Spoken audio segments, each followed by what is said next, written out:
ಇನ್ನು ಮುಂದೆ ನಿಮ್ಮ ನೆಚ್ಚಿನ ಧಾರಾವಾಹಿಗಳ ಫುಲ್ ಎಪಿಸೋಡ್ಗಳು ಸನ್ ನೆಕ್ಸ್ಟ್ ಆಪ್ನಲ್ಲಿ ಮಾತ್ರ. ಸುಶಾಂತಪ್ಪನೇ ಶಾಂತಮ್ಮ ದೇಹನ ಗುರ್ತಿಡ್ದು ಎಲ್ಲ ಮುಗಿದ್ಮೇಲೆ ಈಗ್ಯಾಕೆ ಈ ಮಾತನ್ನ ಮಂತ್ರನ ಹತ್ರ ಹೇಳ್ತಾವ್ರೆ? ಮಂತ್ರ ಸುಶಾಂತ್ ಇಬ್ರು ಸೇರ್ಕೊಂಡು ಹೀಗ್ ಮಾತಾಡ್ತಿದ್ರಾ? ಛೇ, ನೋಡಿ ಎಂತ ಕೆಲ್ಸ ಆಗೋಯ್ತು. ಇದೇ ಟೈಮಲ್ಲಿ ಸಿದ್ದು ಬೇರೆ ಮನೇಲಿಲ್ಲ. ನಂಗೂ ಏನ್ ಯೋಚನೆ ಮಾಡ್ಬೇಕು ಅಂತ ತಲೆನೇ ಒಳಿತಿಲ್ಲ. ಅದಕ್ಕೆ ನಿಮ್ಮ ಹತ್ರ ಬಂದು ಹೇಳ್ದೆ. ರತ್ನಮ್ಮ, ಮತ್ತೆ ಮತ್ತೆ ಕೇಳ್ತಾ ಇದ್ದೀನಿ, ಅವರಿಬ್ರು ಇತ್ತೇ ವಿಷಯ ಮಾತಾಡಿದ್ರು ಅಂತ ನೀವು ಸರಿಯಾಗಿ ಕೇಳಿಸ್ಕೊಂಡ್ರೋ ಇಲ್ವಾ? ಅಯ್ಯೋ, ನನ್ನ ಮೇಲೆ ಆಣೆ, ಗಣೇಶಪ್ಪನ ಮೇಲೆ ಆಣೆ. ಈ ಮಾತು ಸುಶಾಂತಪ್ಪನೇ ಹೇಳಿದ್ದು ಮಂತ್ರನ ಹತ್ರ. ಸಾಕಾ?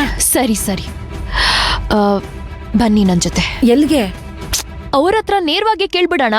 ಅಯ್ಯೋ ಬೇಡ ಕಣಮ್ಮ, ನಿಮ್ ದಮ್ಮಯ್ಯ. ಅಯ್ಯೋ ರತ್ನಮ್ಮ, ನಾನು ಇದ್ದೀನಿ, ಹೆದರ್ಬೇಡಿ. ಬೇಡ ಕಣಮ್ಮ. ಬನ್ನಿ ಬನ್ನಿ ಸುಮ್ನೆ. ಸುಶಾಂತ್, ಸುಶಾಂತ್. ಬೇಡಮ್ಮ ಬೇಡಮ್ಮ. ಬನ್ನಿ ರತ್ನಮ್ಮ. ಏನತ್ಗೆ? ಶಾಂತಿಮ್ಮ ಇನ್ನು ಬದುಕಿದಾಳೋ ಇಲ್ವೋ ಅನ್ನೋ ಗೊಂದಲದಲ್ಲಿ ಇರುವಾಗ್ಲೇ ಅದೇ ರೂಪದಲ್ಲಿ ಇನ್ನೊಂದು ಹುಡುಗಿ ಎದುರುಗಡೆ ಬಂದ್ರೆ ನಾನ್ ಏನ್ ಮಾಡ್ಬೇಕು ಅಂತ ಮಾಡಿ ಮೇಲೆ ಮಂತ್ರ ಹತ್ರ ಮಾತಾಡ್ತಿದ್ಯಂತೆ. ನಿಜನಾ?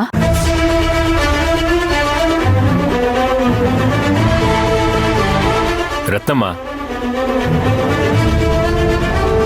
ನೀವಲ್ಲಿ ಕದ್ದು ಕೇಳಿಸ್ಕೊಳ್ತಿದ್ರಿ ಅನ್ನೋದು ನಿಜ ಆಯ್ತು. ಅಯ್ಯೋ ಸುಶಾಂತಪ್ಪ, ಗಣೇಶಪ್ಪನ ಆಣೆಗೂ ಇಲ್ಲ ಕಣಪ್ಪ, ನಾ ಕದ್ದು ಕೇಳಿಸ್ಕೊಳ್ಲಿಲ್ಲ. ನಾನು ಬಟ್ಟೆ ಹಿಂಡಾಕೋದಕ್ ಬಂದ, ಅಲ್ಲಿ ನೀವು ಮಾತಾಡ್ತಿದ್ರ, ಅದನ್ನ ಕೇಳಿಸ್ಕೊಂಡ ಸಾಧ್ನಮ್ಮಂಗ್ ಹೇಳ್ದೆ ಅಷ್ಟೇಯ. ರತ್ನಮ್ಮ, ಮೇಲ್ಗಡೆ ನಾವು ಮಾತಾಡಿದ್ದೆಲ್ಲ ಕೇಳಿಸ್ಕೊಂಡ್ರಲ್ಲ, ನಿಮ್ಗೇನೇ ಅನುಮಾನ ಇದ್ರು ಅಲ್ಲೇ ಕೇಳ್ಬೋದಿತ್ತಾನೆ. ಅದನ್ನ ಕದ್ದು ಕೇಳಿಸ್ಕೊಂಡು ಇವ್ರ ಹತ್ರ ಹೇಳೋ ಅವಶ್ಯಕತೆ ಏನಿತ್ತು? ಸುಶಾಂತ್, ಈಗ ರತ್ನಮ್ಮ ಕದ್ದು ಕೇಳಿಸ್ಕೊಂಡ್ರೋ ಇಲ್ವೋ ಅನ್ನೋದು ಮುಖ್ಯ ಅಲ್ಲ. ನೀನು ಅಲ್ಲಿ ಮಂತ್ರ ಹತ್ರ ಮಾತಾಡಿದ್ದು ನಿಜನಾ ಇಲ್ವಾ ಅನ್ನೋದು ಮುಖ್ಯ.